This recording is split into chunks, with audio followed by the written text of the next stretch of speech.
O Livro dos Espíritos. Questão 497. 497. Pode um espírito protetor deixar o seu protegido à mercê de outro espírito que lhe queira fazer mal? Os maus espíritos se unem para neutralizar a ação dos bons. Mas, se o quiser, o protegido dará toda a força ao seu protetor.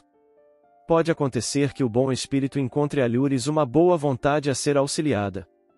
Aplica-se então em auxiliá-la, aguardando que seu protegido lhe volte.